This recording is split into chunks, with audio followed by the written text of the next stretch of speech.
Pemilihan kepala daerah langsung mulai digelar sejak tahun 2005. Sampai sekarang sudah berjalan 15 tahun. Sejatinya itu menanamkan kematangan dalam berpolitik, sehingga melahirkan budaya politik baru yang menguatkan kedaulatan rakyat. Namun yang terjadi justru sebaliknya. Pilkada langsung telah melahirkan banyak anomali. Alih-alih tercapainya kematangan dalam berpolitik, yang terjadi malah terdegradasi. Pilkada langsung tidak linier dengan lahirnya pemimpin yang capable. Kemendagri merilis lebih dari 300 kepala daerah di Indonesia bermasalah dengan hukum. Mereka terjerat kasus korupsi. Tingginya ongkos politik menjadi salah satu penyebab yang membuat kepala daerah terjerembab dalam praktik-praktik kotor. Anomali yang kedua adalah alih-alih masyarakat itu semakin cerdas di dalam memilih. Nah, sekarang beberapa survei menunjukkan bahwa pemilih atau masyarakat justru lebih kompromi dengan persoalan-persoalan misalnya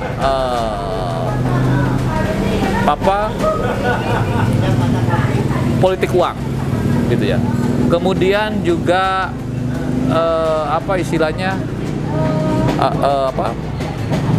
isu sara gitu ya. Lebih kompromi dengan hal-hal seperti itu.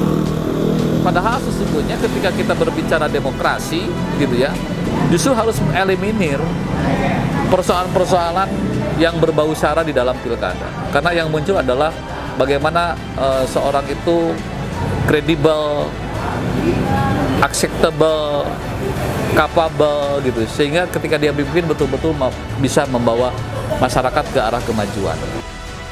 Anomali-anomali seperti itu membuat kualitas pilkada terdegradasi, sehingga tidak melahirkan pemimpin yang mumpuni dalam banyak hal. Apalagi dalam pilkada di banyak daerah diikuti oleh calon pemimpin yang bukan dari partai politik. Padahal seharusnya partai politik adalah penyedia calon-calon pemimpin berkualitas.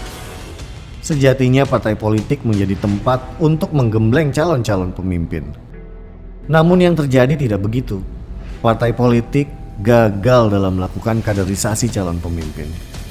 Lemahnya kaderisasi di dalam partai politik dan itu memberi ruang orang non-partai masuk gitu ya. Nah, ketika orang non-partai masuk ke dalam proses politik di partai, nah tentu dia harus menyesuaikan dengan kondisi di partai politik itu gitu ya.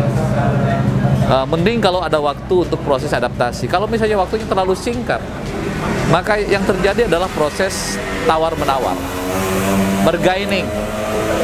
Kamu boleh mencalonkan melalui partai saya, tapi apa yang bisa Anda perbuat untuk partai saya? Kira-kira begitulah, gitu ya. Jadi ini pemandangan yang terang benderang. Saya kira masyarakat bisa melihat hal itu. Sehingga apa yang menyebabkan misalnya seorang non-partai, non-partisan tiba-tiba menjadi calon, dicalonkan oleh partai politik tertentu, gitu ya. Nah, jika ketika misalnya ada tuduhan bahwa terjadi proses negosiasi, gitu ya, ada pragmatisme politik di situ, saya kira itu cukup beralasan, gitu ya. Ketika publik melihat bahwa ada kecurigaan terjadi proses negosiasi dan pragmatisme politik di dalam tubuh partai politik. Apalagi ini kan tertutup.